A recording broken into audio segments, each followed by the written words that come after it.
Well, this is Nigel Atangana then, after, even before Swindon at home, away on Saturday.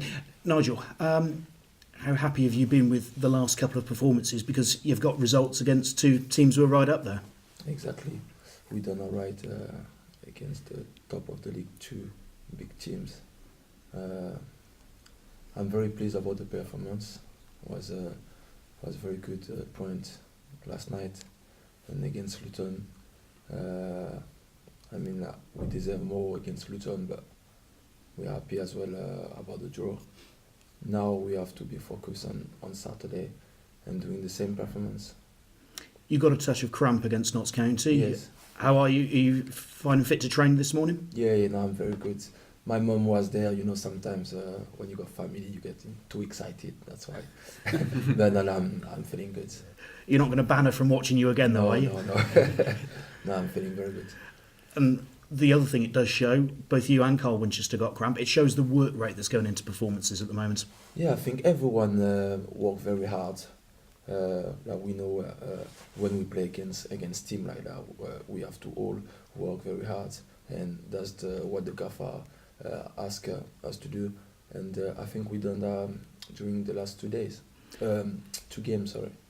And when you work that hard, but you get results out of it, I suppose that's the encouragement that actually you're on the right track, isn't it? Yeah, exactly. I think we all have to do the same work as we do against Notts and Luton, and we'll be fine. Is it just a case of converting chances, or is there anything more you can do against Swindon as it is next to get those wins from the performances? We saw that during the games against Notts. We played very well during the first half.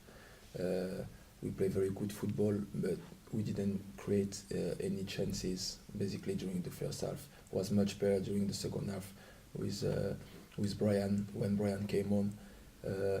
Obviously we still have to play football, but we have to create chances as well, so we have to mix a bit of both. And when the formation changes, as it did when Brian came on, exactly. How does that affect your game? Is it still easy to just sort of know exactly where you are? Exactly, because we know that we can hit Brian in the hair as well. It's a bit difficult with Mo. Mo is more player. We have to play in the fit with him. It's not easy when he's on his own at the top. So it's very good because it's different formation as well. We know Brian is there. We got Rai. We got as well Sammy, who can come on. Adebayo. We got a lot of strikers who can do the job with Mo. So that's good. And it's good that you've got different options of playing as well. Exactly, we've got different options, different formation. So let's see what we can do for Saturday. Thank you, good luck. No problem. Nigel, in the 4-5-1, what's your instructions? What's your role in that position? Well, against Luton, I had to stay with the number 10. And against Notts County, just stay with Winnie and Mosey. And when the ball is up to the two big mans, trying to help the defence. Yeah, because Joe Morales was speaking last week about how much he enjoys playing with you behind him, because you maybe give some of the more attacking players, although you like to get forward yourself. Do you mind playing that sort of unselfish role? I like to play in this role because I'm not selfish. I like to help the team. I know they are more defensive than Winnie and Mosey, and to be fair, I like this role because they can be focused as well to the offensive part, and I like to stay behind. Yeah, Joe scored in the last 2 games, and it's his first season in the league. How impressed have you been with him as a midfielder? Very impressed. He's a very good player. I think he's have a good future. He's been, to be fair, he didn't have a really bad game. So that's very good. Yeah. In terms of your season, we spoke to you at Barnet when you just played really well, got a win there. You've scored your first goal at Colchester. How would you summarise this season so far for you personally? Personally, was a bit up and down. But I think I have to learn that every season I'm learning. I have to be more confident on myself. Now, well, I know more the gaffer. I know what you want me to do. You know, when you're coming, you expect me to do things. But I have in my mind some things as well. Wasn't the same as the gaffer want me to do. Now I understand very well what you want me to do, and I think that's working at the moment. Yeah, so has it been almost getting to know each other? Because you'd obviously played in League Two quite a lot, but not for Gary. So you come in, and Exactly. do you feel like he's got his message across now, and he knows what your strengths are?